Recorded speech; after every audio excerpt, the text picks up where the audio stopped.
Welcome to LOA Today. Walt Thiessen and life coach Wendy Dillard here. Today is Monday, January 15th, 2018. This is your second daily dose of happy at 4 p.m. Eastern Time. And it's been an exciting weekend, Wendy. I mean, exciting in a number of different ways because we hit a new target. We are now at 15,000 plays since November of 2016. I didn't think we were going to hit that for ages, and all of a sudden now we've hit it.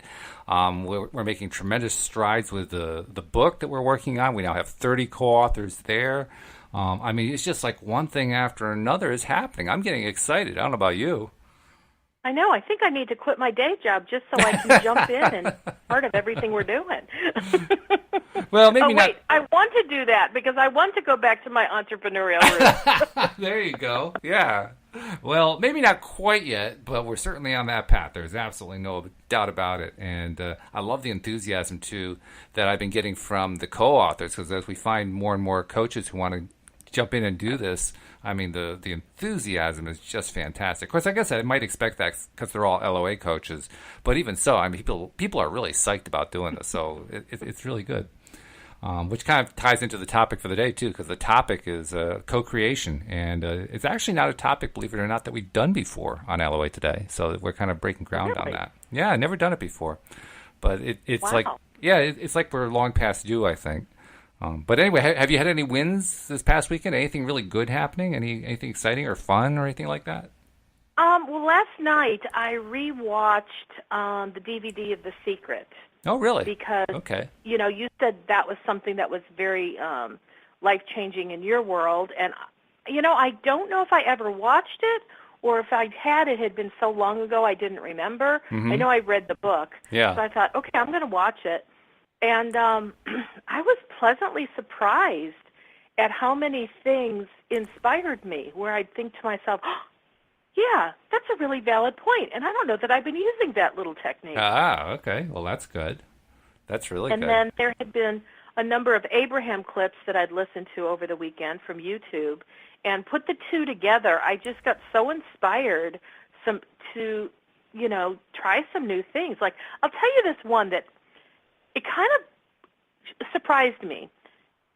I think I have been, in a way, sitting on my laurels and not taking bigger risks. Now, I'm not talking about, you know, risks that are stupid, but like setting a target for something that I want to create in my life just because I want to. Because I have some targets I'd like to do, and that was something I got from The Secret when they would say, so what is it you want? What do you desire? And I thought, you know, I don't ask myself that question very often. I just kind of go about life, and whatever life, you know, provides for me, that kind of is the catalyst for, you know, new stuff. Yeah. But I went, what do I want? And so I started thinking of something that I wanted, and it was pretty big and pretty outside of, you know, what's happening right now. And I asked myself, is there any reason I can't ask for that, or you know, do I believe it's possible? And I thought, you know, I have such a powerful belief in the law of attraction, knowing that if I focus on something continually with intensity, because it's fun to do so, because what I'm wanting is fun, there would be absolutely no reason in the world it can't be manifested. That's true. I mean, I know this sounds like so basic, but I went, you know what? I want to test myself, and I want to test the law of attraction just for the fun of doing it, and in the meantime, get some really outstanding outcome in my life. And I'm like, okay, so I started last night, and then this morning as I was, you know, waking up to the alarm, I started focusing on my new intention, and I went, this is easy. This is easy. So we'll see how I go. Well, no, I don't want to say that. That sounds like I don't even believe in myself. No, this is going to happen. I set a target. Remember one time we did a show where we talked about deadlines and how when you set a deadline, it's kind of arbitrary. Right. So I set a deadline by the end of June. Oh, okay. For this thing to manifest. And I thought, well, let's see.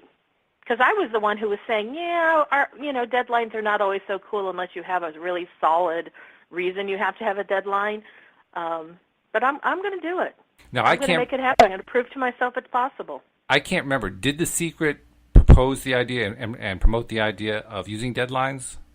No. It Nope. didn't. Oh, okay. So that's just something you decided to latch on to. That's something I decided to, because I have something in my life that I want to see happen around a certain time. Like, I want it sooner rather than later. And I felt like that was enough time to let me get more on board and enough time for all the coordinating components to be orchestrated. That's While good. at the same time, not so far out that I would like not do anything about it because, I got time. Yeah. So basically, in other words, you made it believable for yourself. And by making it believable, you could increase your confidence level. Absolutely. Yeah. Absolutely. Okay. Well, And that's I'm really good. excited by it because, honestly, I haven't done this in a long time. I think most of the time when I have set a target for something that I wanted to create, it was out of need or out of, oh, my God, I feel so desperate to have this thing in my life. And, of course, those are the ones that are Right. hardest to, like, get yourself out of it. Oh, of course. And I went, this is just for the fun of doing it. That's very cool. Because as Abraham talks about, it's all about the fun. Every reason that we're here is tied to the fun, the enjoyment, the enthusiasm, the excitement of being here and creating and co-creating and just living and enjoying life. I keep thinking about the fact that when you read behind and between the lines of what Abraham has to tell us, this is it. This is the place. I mean, people who are in the non-physical, their attention's focused. It's riveted here because this is the leading edge. This is where it's all happening. And so when you're here, you really want to take advantage of it. So I love your experiment. I think it's a great one. I think it's fantastic. I'm sure it's going to manifest. Well, and what feels so good about it is that this feels like, even though it's a bigger thing than I've ever purposely worked on before, it feels like a baby step in comparison to where I know I want to go. And that's why I chunked off just this one piece with a short ramp-up time period. And it's like I feel confident that once this manifests, the things that I'm going to start asking for after that are going to be like 10x. Wow. All right. I kind of sense this is me getting my feet wet and kind of moving into a new direction where I just the phrase is shoot the wad. I'm going for the big stuff. All right. Yeah. And then, okay, here's another one. This was, I guess we'll put it in the win bucket. Okay. It was a new awareness. Oh. And again, this kind of came from The Secret and my listening to Abraham this weekend. What I'm going to say right up front is going to sound kind of weird, and then I'll explain. Okay. I'm bored with being happy. Okay. I never thought I'd hear that one, but okay. Well, I didn't think I'd hear it either, but I hear other people around me talking about being passionate and exciting and enthused. And I'm like, I get that every now and then, but I've been doing happy for a lot of years now. And I'm like, I'm ready for the next thing. Something that's bigger than happy. Actually, for me, is now in a content zone where it's so easy for me to manifest happy because I've been practicing it for so many years that happy is kind of my default position. It's kind of my emotional set point. I can do happy anytime I want for the most part. And I'm like, but I want ecstatic. I want juicy. I want passionate. I want alive, vital, exciting, where it's like bigger. So I went, all right, that's my new thing. I'm going to start focusing on bigger, better, bolder, more passionate and exciting things. That's what I want my life to be filled with. You don't want just the steak. You want the sizzle. I like that word. Yeah, I want sizzle. Sizzle. Because, there's nothing like when you go to a restaurant and you hear the waitress coming by with some sizzling fajitas. Oh, yeah. Just get all of your senses engaged. And fajitas are just full of sound and smell and sizzle. Yeah. And they're coming to the table. If you ordered them, when they're coming. There's absolutely no doubt about when the meal is coming. And that's what I want in my life. I want all my senses engaged because I don't feel like they have been for a while. Okay. And what's really fascinating is writing my story, which I submitted to you yesterday for our book. Which is fantastic, by the way. I won't share it with the readership and the listenership yet, but let me tell you, this is going to be in the book, and you're going to love it. It's an excellent story. Well, thank you. And in the writing of it, and then, rereading it and proofing it and rereading and proofing, I inspired myself. Really? And I realized that story has so many juicy bits and pieces that it kind of reminded me of how I lived my life, because now that story was written when I didn't know about the law of attraction. But it allowed me to see how law of attraction is constantly at work, and I can certainly see in hindsight where, knowing what I know today, if I was setting a target for what I set for in my chapter, I think it would go a whole lot smoother. Yeah. But what I do remember is how much, confidence. I had such a powerful confidence that even when something negative occurred where I thought I wasn't going to be able to manifest the outcome that was really important to me, it was like everything inside of me just pulled together and said, oh no, this is happening. One way or another, don't know how, but it is happening. Kind of like failure is not an option. Right. Oh, yeah. That came through loud and clear in the story, too. I mean, again, I don't want to give anything away about the story, but I will say that the story is basically a tale of how you were manifesting something, and at the last second it fell through, and to be followed by something even better, which fell through, to be manifested by something else, and then something really bad happened, and then something else fell through, and at the end, what you end up with was just beyond your wildest dreams. It was an amazing story. Just amazing. And what I really reconnected with Walt while I was writing and, like I said, proofing it, was that feeling of passion, that I had such a dogged determination that I knew what I wanted, and I'll be darned if anything was going to get in my way from making that happen. And that felt so exciting to me that I went, I want that feeling in my life again. I want to have more of those experiences where I feel that level of certainty of whatever it takes, I'm going to do it. And especially knowing, because I know what I know about law of attraction is in our lives, and when you understand it, the flow and the ease of things coming into your existence is so pleasant. It's so fun. But there's still the little nooks and crannies of you don't know how it's going to happen. Mm-hmm. And you know what I found really, really interesting in the writing was, you know how they say the joy is in the journey? Yep. Well, the twists and turns and the rush that came with each thing where I got the next something and I got the next something, like riding the wave, it's like each one of those pieces felt like such an incredible rush that when I came to the end, I'm like, I got to rewrite the end because the end is really kind of boring. It's anticlimactic to me when I got what I asked for. And I went, oh, that's why Abraham talks about the joys in the journey. Oh, yeah. Because when you get to the destination, that's only exciting for a really short, finite period of time. And if you don't have something to look forward to around the corner, you kind of go, well, got that, now what? Yeah, sure. And I know exactly what you're talking about. I wrote a novel one time, and it had a lot of action sequences in it. And when I was getting to the action sequence parts, it was like I couldn't write the words down fast enough. The ideas were flowing so quickly in my mind, and I'm a fast typist, that literally my fingers could not keep up. And the exhilaration that went with that was just off the chart. So I know that feeling. I'm not sure if I could convey it accurately to our listeners so that they could really get it.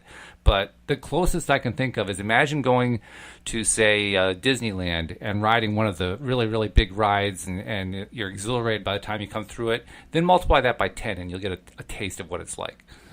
Because that's pretty much it. Well, it's just like riding a ride. I know. I went to a theme park a number of years ago, and it was this roller coaster that's at an 80-degree angle going down. Okay, I'm getting sick to my stomach already. Okay, I love roller coasters. And it's the kind of thing where your body is no longer connected to the back of your seat. That's why you have those really powerful bars in front of you. Yeah. And the rush going down that thing was so fantastic that, we stood in line for 2 hours to do this 90-second ride. And as soon as it was over, me and my friends and everyone went, let's do it again. Let's do it again. And we got back in line for another 2 hours. And we did the 90 seconds so we could feel that rush that was so exhilarating, and we went, okay, let's do it again. And we did it 3 times. So we were 6 hours in line for this ride 3 times. It was that funny. good. That is funny. Well, yeah. I believe that's the level of excitement that is available to us. And I had forgotten. Well, I had forgotten because I don't think you've forgotten for I will long. tell you, pardon me? I don't think you've forgotten for long, that's for sure, because the way you're talking right now, it's gonna be happening again real soon. Mm.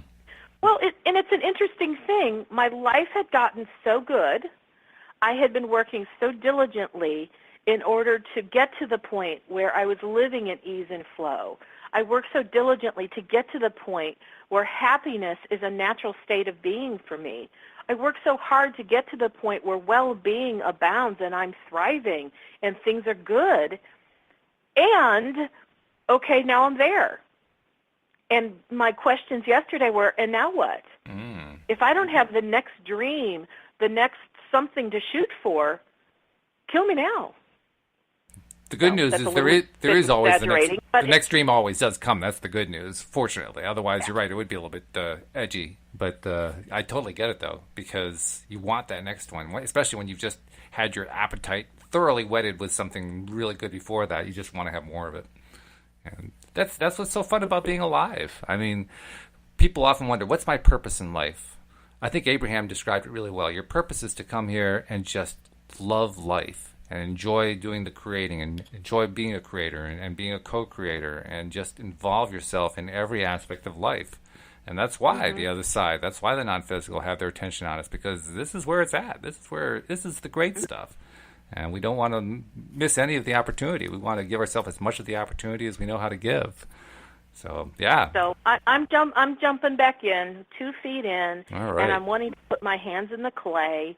And what that looks like for me is by focusing on what I want and finding the feeling place that's exhilarating to me. And I started to tap into some of that this morning while I was laying in bed, and I'm like, oh, this is really good. Nice. So, yeah. that's what I'm with. Well, I'm purposely not sharing what it is, because, I'm pretty transparent and I'll tell anybody almost anything, but I'm purposely not sharing it because right now it's in a very fetus-like position for me, and I want to spend some time letting my dream grow to a point that it feels solid enough. And when it feels really solid, then it'll feel okay to talk about. Sure. But it's like I don't want anybody else's thoughts, opinions, judgments, or considerations to even energetically influence what I'm working on, because it's still a baby. Well, plus we got to keep giving our listeners an opportunity and a reason to keep listening until June. Because, you got to keep coming back so you can find out, well, what was it? And how did it work out? Oh, and trust me, as it's moving and grooving, I will start to share. Yeah. I won't be able to help myself. I know that. Yeah, that much I do know about you. We've only been working together a little under 2 months, but I know that much about you, very much so. What? I'm that transparent that I just share everything?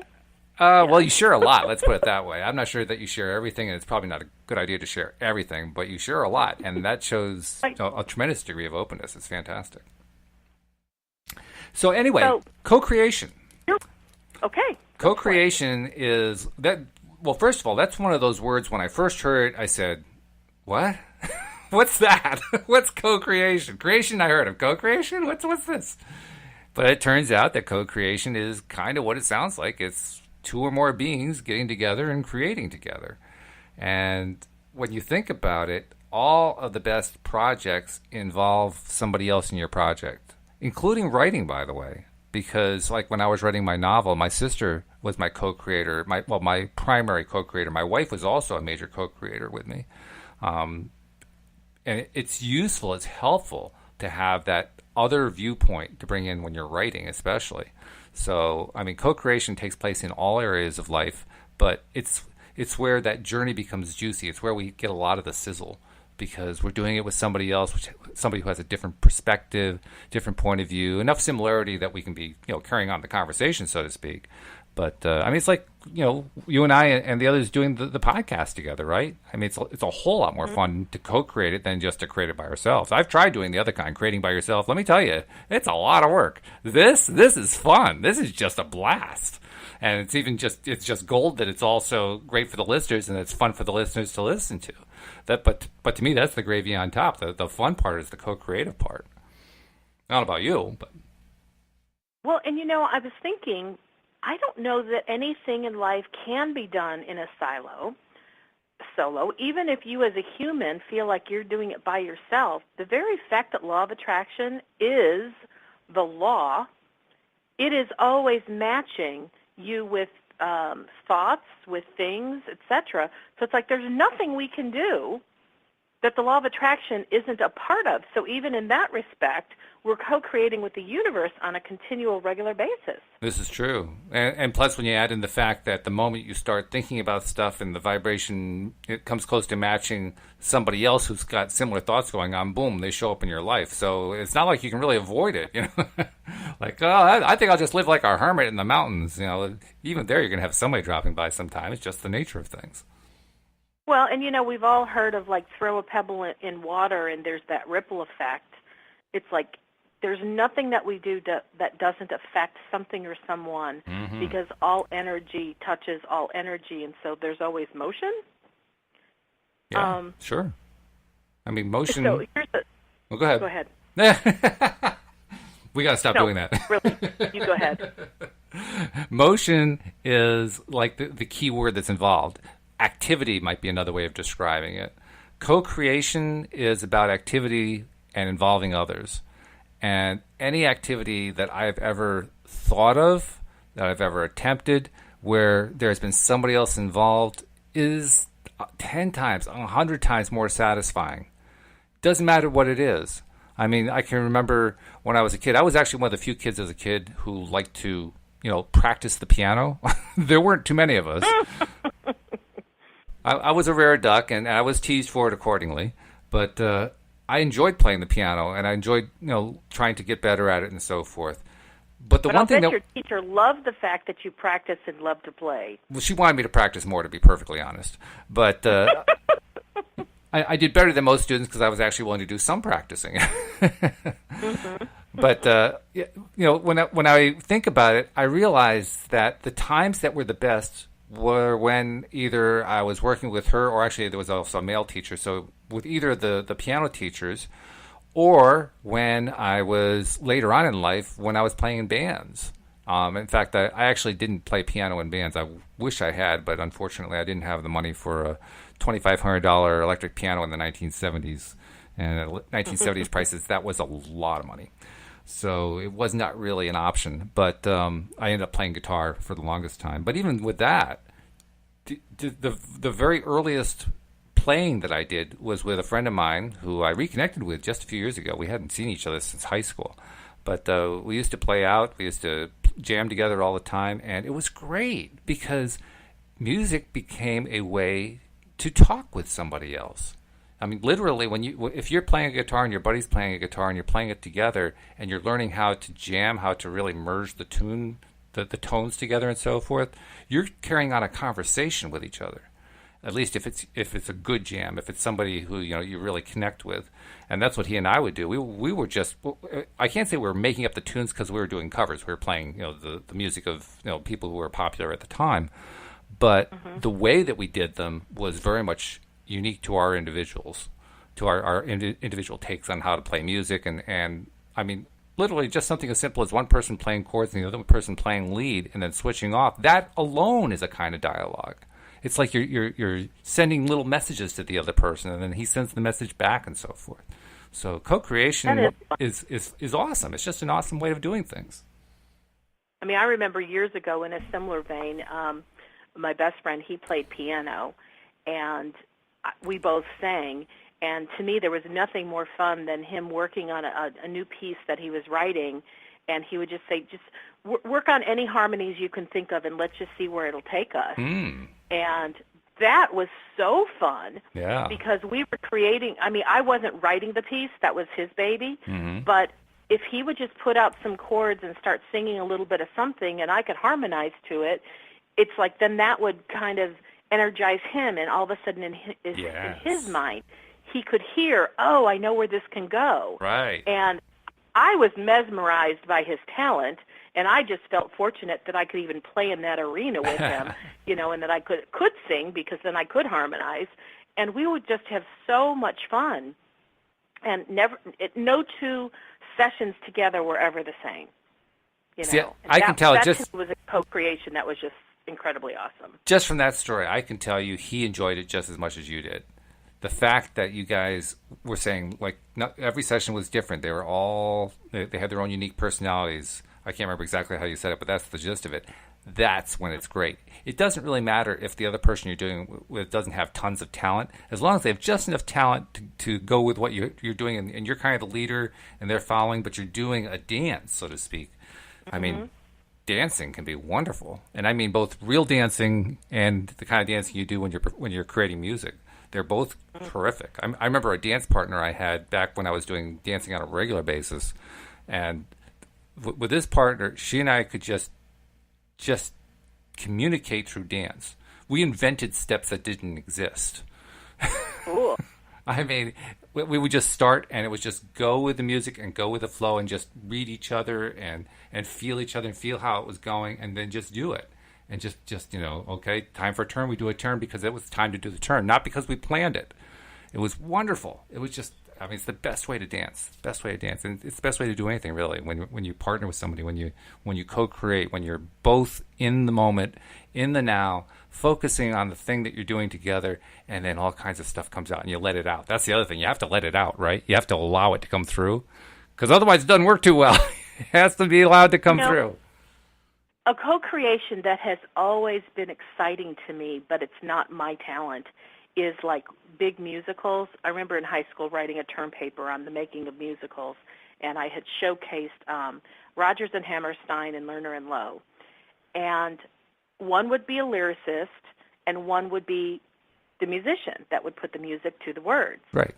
And that in itself, to me, is so fascinating. Because in some cases the music came first, in some cases the lyrics came first. But the fact that they could do it together, but they weren't doing it necessarily like in the same room. Oh, no, not like necessarily. One person might go, here's the lyrics, okay, now write the music. Right. How they managed to do that and create such incredible stuff was just beyond reasoning to me, and that's why it was so exciting for me to research and write about. Because I was enthralled. Sure. Absolutely enthralled, because I knew their finished works going, how do you do that? Some of the best stuff that's ever been written was written in teams like that with a lyricist and a songwriter. I mean, more recently, Elton John and Bertie Taupin come to mind.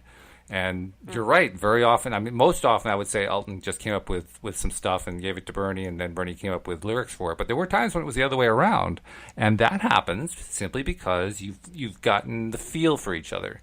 You have a sense of how the other person thinks musically. Not just how they think, but how they think musically. So that you know, if I can just put together this much of the framework and give this much to the other person, they'll fill in the rest. And that's a really confident place to be in. Because everything is energy. Everything at its roots is energy. I wonder how much of those type of co-creative experiences where we're talking about music and lyricists, I wonder how much of that is actually done on an unseen level that happens energetically.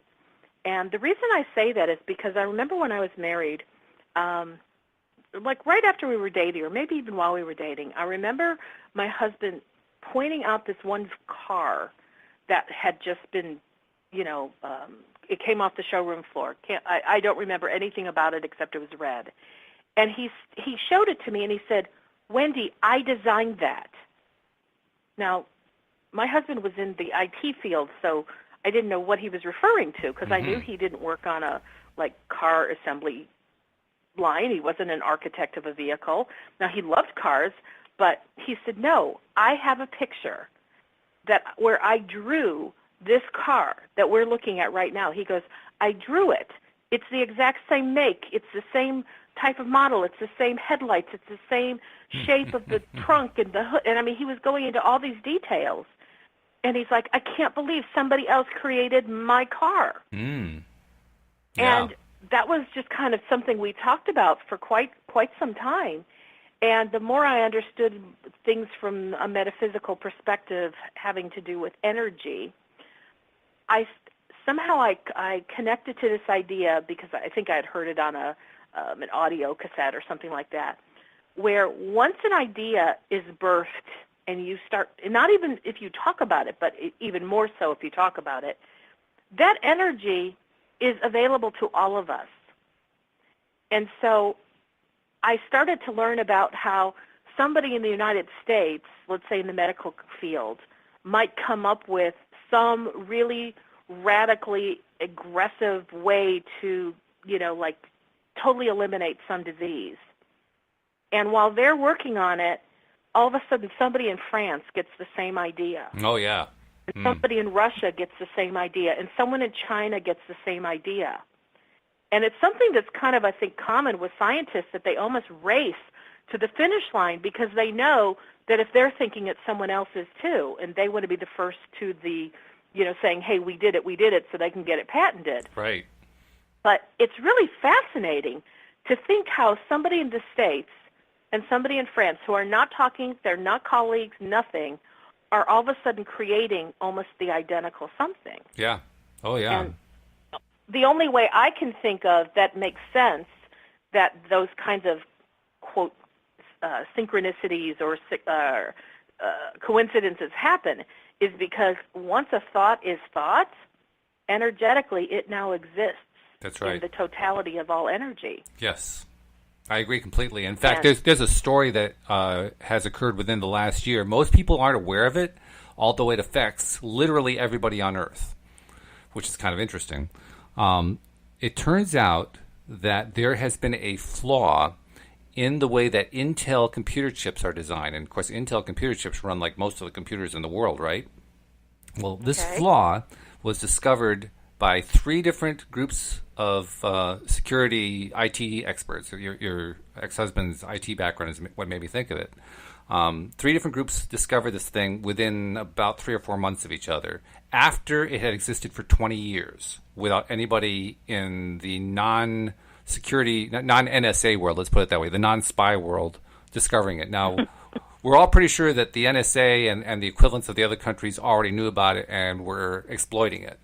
But the public certainly didn't know, and the IT public, so to speak, didn't know about it until just this past year.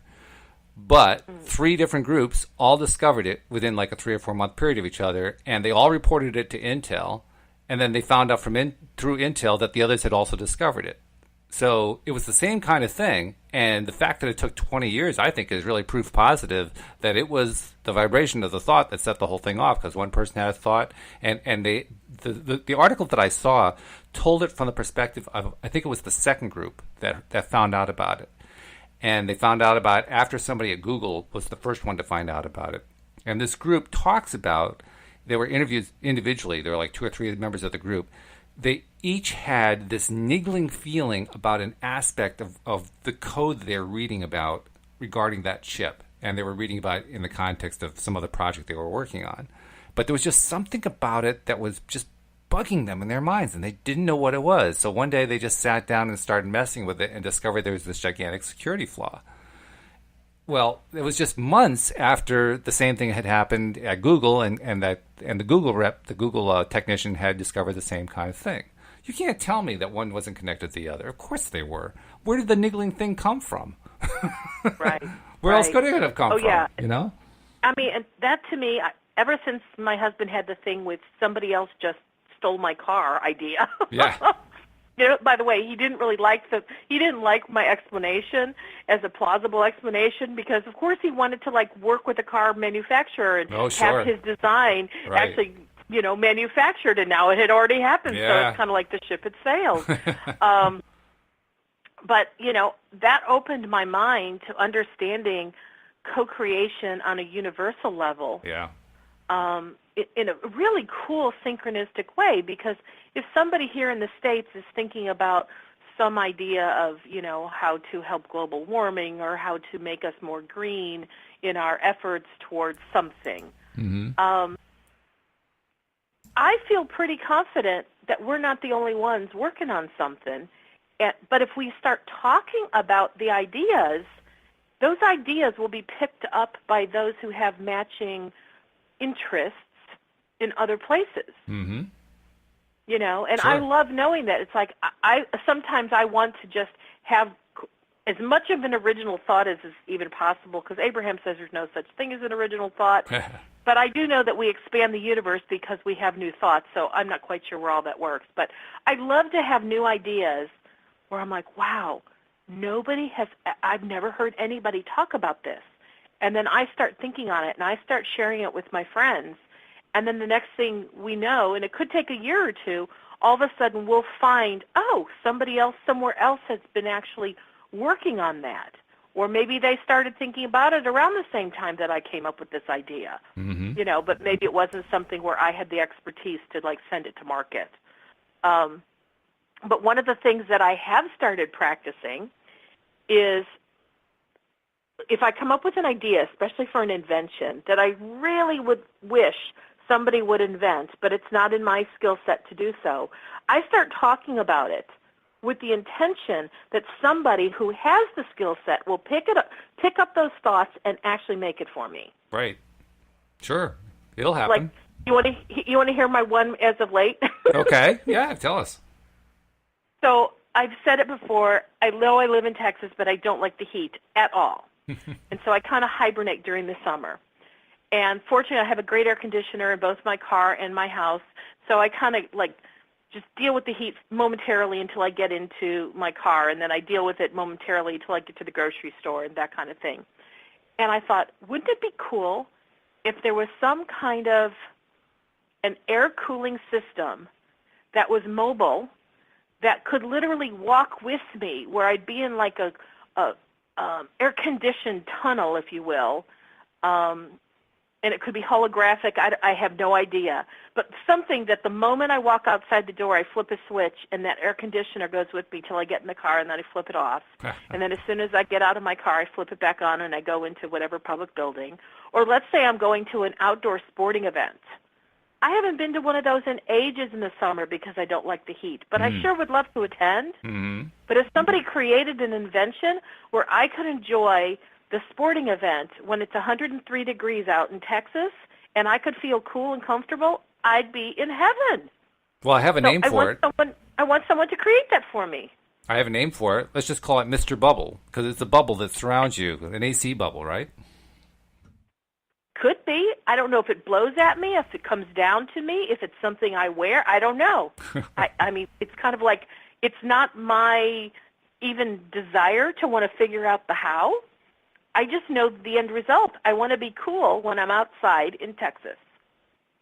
Actually, now that I think about it, Mr. Bubble is also a toy where you can make bubbles, so we got to change it to Sir Bubble or something like that. But, there's things like landscaping. I'd love to be outside, putting my hands in the dirt, planting flowers, and doing things like that anytime I want versus like right now I have to wait until there just happens to be an unseasonably cool, breezy night before the sun's gone down for me to actually go outside where I can handle being out in the heat. Mm-hmm. So okay. I want someone to create this for me. Now, this is co-creation. I'm putting it out there. I'm not even saying I want any money for the invention, but I want to buy it. At the very least, you want the benefit of it, that's for sure. And quite reasonably so, I might add. Well, and because I understand that everything's done through co-creation and that energy is the vibrational thing behind all thoughts, I have been purposely putting out thoughts such as this, saying, okay, someone grab a hold of this one and figure it out, send it to market so that I can, press buy now on my computer. Yeah, it's where you want the Staples Easy button, right? You just push easy and boom, it shows up. Love it. Yeah. So yeah, why not? That's a co-creation that I'm willing to be the creator of the idea, because the best ideas come from a need, to fulfill a need. So this would fulfill a need that I have greatly, because, I plan on living to at least 108, and I don't know where I'm going to be on this planet, if I'm going to stay in the hot Texas sun or if I'm going to be somewhere else. But if I'm going to be anywhere that's warm at all, I want it to cool down for me. By the way, you mentioned 108 before as your target age. I just wanted to let you know my great-grandmother lived to 108. I know you told me, and that gave me the evidence that it's very doable. Oh, okay. I wasn't sure if I told you that. Yeah, it's very doable. I mean, it's so doable that the year of her 100th birthday, she served us lunch, which was really just great. I mean, wow. Have a 100-year-old lady serve you lunch. That's just amazing. Well, do you remember Anne Marie from the Dick Van Dyke Show? Yeah, sure. Which I'm now showing my age by saying that, but yeah. But she just passed the other day at the age of 94. Oh, I didn't know that. Okay. And she just went to sleep. Yeah. Yeah. And somebody came to see if she was okay, and she wasn't breathing anymore. And I went, that's the best way to go. I mean, and she has a website, and her daughter was talking about what a wonderful life she had, and I went, that's so awesome. Mm-hmm. I just love that. Yeah. You know, and I love hearing about other stories where people have made their transition with such an incredible ease that all they did was went to sleep. Well, that's one of the big benefits of studying the law of attraction, because when you not only study it, but practice it and learn how to apply it in your own life, you enable yourself to do exactly that kind of thing. You make it possible for you to live the life the way you want to live it, with the energy you want to live it for as long as you want to live it, and then transition the way you want to. It becomes entirely in your control, which is terrific, I think. Mm-hmm. Absolutely. Absolutely. Now, before we go any further, I was actually going to do this about 20 minutes ago, but you were doing so well, I didn't want to interrupt you. So I just want to take a co-creative moment and remind people who are listening, you're not the only one who might be enjoying this. I mean, you have friends who might be enjoying this as well if they only knew about it.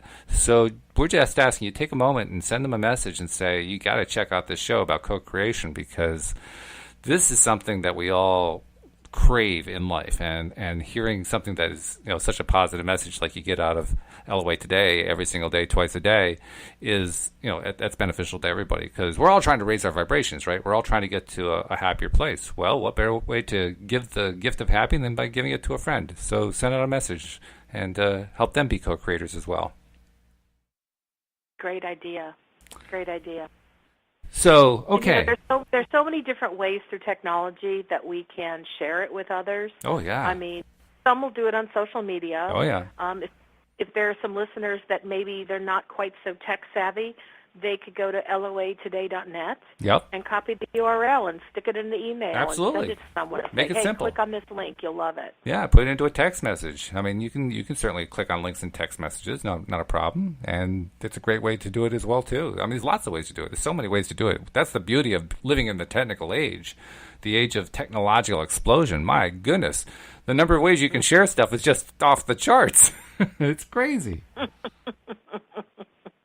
And I have to be perfectly honest, it enables me and the other co-hosts to continue to do our co-creation, because I love this. This is fun. I have so much fun doing this. I know you guys do too. And I just want to keep doing it. And I want more and more people to benefit from it. So you're also helping me. So thank you for the help when you decide to share, because that's really good stuff. I suppose LOA is not done in a bubble. LOA That's right. Today is done with the co-creation, because if we didn't have people who are listening, we wouldn't be expanding our reach. Oh, yeah. And now where our co-creation is really getting big, because we have so many more people who are listening and are adding their thoughts. And even if they don't call in, they're still adding their thoughts. And, it wouldn't surprise me if some of the days when you and I come up with topics, or the other co-hosts come up with topics, it's because one of our listeners had a big question and went, gosh, I wish somebody would talk about this. And then one of us picks up that signal and go, hey, I got a topic for today. Yeah, absolutely. That can definitely happen. In fact, I wouldn't be surprised if it happens a lot. Yeah, I mean, of course, it's more... there's a little bit more directness if somebody were to email you at walt@loatoday.net. Well, say, sure, hey, yeah. Why don't you talk about blah, blah, blah? Well, however, feel free. I mean, by all means, if you do want us to talk about something, or if you have a question, or you just want to share a story, by all means, send an email in. We love that. The direct approach is great. Right. And if you want to be indirect, just be really clear with what you want, and then one of us will pick it up through the ethers. Absolutely, yeah. No, it's true. It's true. Something else I wanted to bring up, and I hope it didn't fly out of my head. I had it. I was trying to hold on to it, and then you're going into this great thing there, and I'm just hoping I didn't lose it. I know what it was. I know what it is. Not only is there a lot of co-creation going on with the show between the listeners and the co-host, and among the co-hosts as well, because everybody brings a lot to the table, but I got to tell people, I mean, you listeners aren't going to be seeing this in the next few days, but certainly by mid-February, I'd say, you're going to see the results of co-creation on a massive scale with the talent, the amazing level of talent that we're drawing together in this group of co-authors who are going to be putting this book together. We've already been seeing some of the stuff that people are putting out. I mean, we already talked about how good your article was, Wendy, but I mean, some of the stuff that's coming through is just amazing. And the people behind these stories that we're collecting have just incredible amounts of talent. I mean, I'm looking in a number of different directions, a number of different ways to engage all of these expert LOA coaches, not just in the book, but in a variety of other things. So there's another advantage to being a regular subscribed member and having your friends be regular subscribed members. You're going to be seeing and hearing, particularly hearing about stuff over the next few months that's just going to be mind-blowing, because the pool of talent we're accumulating right now, it blows my mind. I can tell you that quite honestly. I'm looking forward to it. Well, and the very fact that we're all co-authors also means, by default, we're all co-creating. Absolutely. Oh, yeah. That's why I call them all co-authors, because I want to make sure they're doing their creation work. You got to all carry your end. Come on, let's go. Yes. But it's how you produce really amazing stuff. I don't know if I can convey just how exciting it is doing this. And I'm probably going on about it too much, but I mean, I guess you have to actually see the emails as I'm getting from people, and they're introducing themselves, and I'm introducing myself, and they're introducing the team, and so forth. Just the quality that comes through in the messages tells me we're really tapping into some high-quality people. So I won't go on and on about it, but I just have to say that much. Well, I'll just make a side comment that like attracts like, and you're a pretty high-quality individual with some really high-quality vision. And so I believe the people that you're reaching out to that feel right to you to reach out to, it's because they're a match to that energy. Well, all right, I'll go one more step then, because I'll tell you what my big motivation is in tying this group together. Obviously, the first and primary motivation is to use it as a way to build up the listenership of the podcast. I mean, that's certainly what I want to do. But I also know there are a lot of really good law of attraction coaches out there. Some of them do very well. Others don't do quite as well. And a lot of that has to do with the fact that they simply aren't known. So I'm trying to basically invent on the fly a marketing method that helps not only promote the podcast, but more importantly, promote the services and careers of the so many excellent coaches out there. Because there are always people who are looking for somebody, who are looking for just the right person to talk to. And I figure the more that we can do to get those coaches, those people out in front of the public so that the public can see, oh, I like this one. Oh, that's the one I want to talk to, that kind of thing. I think everybody's going to benefit in a big way here, because the listeners who decide they want to coach, they're going to benefit hugely. The coaches themselves are going to get more business. They're going to benefit. We're going to benefit because we're going to get more listenership out of the whole thing. It's going to be a win-win-win. So, there's my biggest contribution lately, a different twist on how I do marketing so that everybody wins. Well, the concept of co-creation really can't be talked about, I think, without talking about how we're all connected. Good point. Because connection is such a poignant part of what we're talking about, because it's back to that ripple effect. Yep. Every time we have a thought or take an action, it's going to affect somebody else. And because we're all connected, it's kind of like I was thinking about, that movie, The 6 Degrees of Separation? Yeah. And even if you don't know the movie, just the concept in itself is what I really wanted to, highlight, is that, even like I love to play with LinkedIn. That's just one of my most favorite social medias. Mm-hmm. And it always amazes me how, I have like 2,700 first connections. But in LinkedIn, you can only reach out to 3 connections. Well, within the 3 connections, I think I have over 2 billion connections. Wow. That to me That's only 3 degrees of separation. Yeah. That to me blows my mind. Well, you think there's 7 billion people on the planet. You got 2 billion of them. You only need one more degree. 4, you've got everything. To heck with 6. you got it done in 4. It's just mind-boggling. It's mind-boggling. And to me, LinkedIn, it's like as I went from a small number, and you know what? Pardon me if I might have said it might be 2 million. I get a little bit dazed. You got when it your comes to B's and your M's mixed up? Oh, okay. Well, it's still an impressive number. But even if it's 2 million, I mean, if you think about it, I only have 2,700 first connections. Yeah. That's still a lot. It is. Of connections.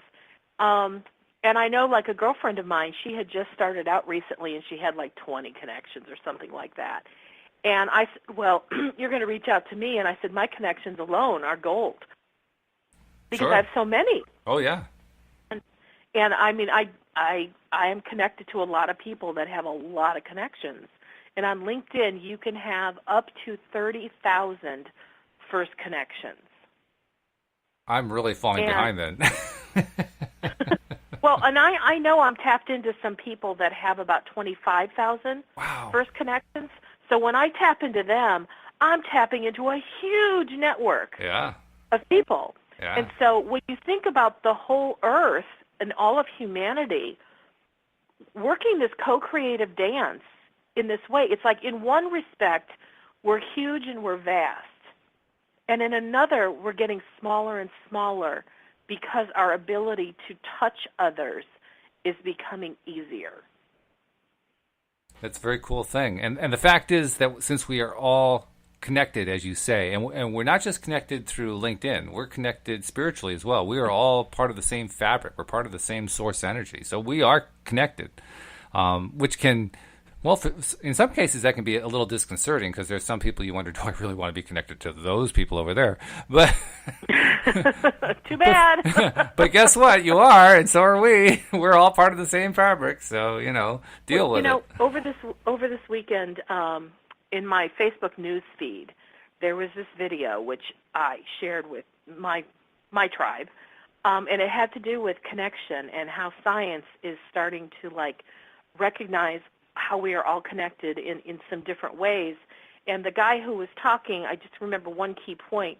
He was saying something about how the energy that make up our cells, well, first of all, energy, cannot be created nor can it be destroyed. And so he was saying how maybe it was every 7 seconds, we have another group of cells that slough off and die. Well, they leave our body, but they're still energy, so they still exist. Mm-hmm.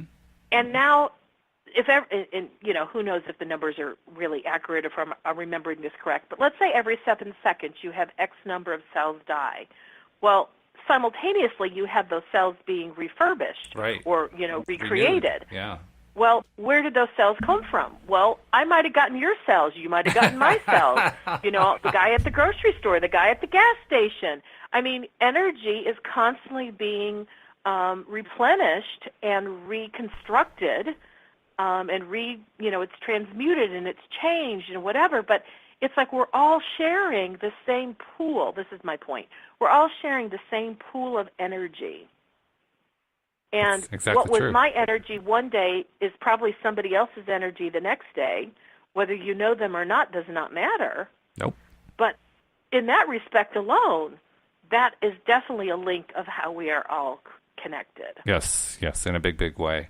In fact, the whole thing about different people being really, really different and being enemies and so forth, it's laughable on one level. I mean, I understand where they're coming from. I understand the fears that they're experiencing and so forth. But on a spiritual level, it's just laughable. I mean, we're all part of the same fabric. Being enemies doesn't make a whole lot of sense on that level. But I'm not trying to minimize, the stuff that's out there because obviously there's a lot of, pretty bad stuff that's out there. I'm just saying we don't have to look at it just that way. There is the other side. And the more we look at that other side, the more better things happen. More good things happen. Have you seen those commercials where, I don't know the name of the product, but it's kind of like where people look into what their DNA background represents in terms of all the ethnicities? Yeah, right. Yeah. Yeah. And so I love the PR that they're doing, or the marketing that they're doing with those commercials, because somebody, I want to say this one lady I was looking at, she looked Mexican or Latino, and she said she was shocked because, she was Scottish and she was Russian and she had all these other, why is that word a bugaboo for me? Say it for me. Ethnicity? There we go. She had all these other things within her, and you can tell, and I know it's also in how they do the scripting on it, but you could tell it changes how a person views themselves in relationship to the world. Mm. If let's say you had a prejudicial bias against being Asian for whatever reason, but you found out that you were 60% Asian by blood, could that person continue to have a bias against Asian when they find out they are that? Well, I'd ask the same question if you were 0.06% Asian. Can you still be biased against Asians? I mean, having any amount at all. Because from the point of view of somebody who's got the prejudice going, they don't want to have any of it. It'd be like shameful, to have any of it. True. So I mean that's why I love that particular commercial set. There's a whole bunch of them with different people. But what I love about them, because I feel like it is so spreading the message of we are all connected. Yes. And having any kind of racial bias is really, ignorance may be one word, but it's kind of foolish. Oh, yeah. It's kind of foolish. It's pointless, too, when you really think about it. There's really no point to racism. There's just no point to it at all. I mean, even thinking about it starts to become pointless because ultimately, in the long run, the only way to stop any kind of racial consideration is to stop considering racial. You just stop thinking about people that way. So, anything that helps in that direction is a big step forward. And I think that's one of the things that's coming out of this DNA service that they're providing. And it's blurring the lines. And the more we blur the lines, the lines were already blurred. We're just noticing the blurring. But, the more that we notice that blurring, the less it becomes something to even think about. And that's really for the best, I think. And if you believe that you've been here before and you'll come back again, you've probably been those races that today you don't like. If you have a racial bias, you've probably been every race on the planet. Could very well be. It wouldn't be surprising. Yeah. Yeah. So, I mean, I know not everybody believes that we've been here before and we'll come back again. I do. And, I've considered that. I'm like, well, I came in a very, very pale white female body this time because I have a lot of Scandinavian in me. But I'm like, but who's not to say I don't have every other ethnicity within my life experience? Oh, yeah. And I grew up in a very white neighborhood that was very biased against everything and everybody that was not white. And yet every time somebody of a different color or race would come through my educational school system, I gravitated toward them. I was enamored. I wanted to understand their culture.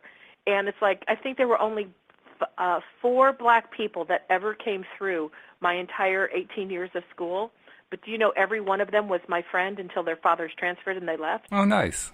Very good. And then I married somebody who was black. Ah. And it made me wonder, if I've been black.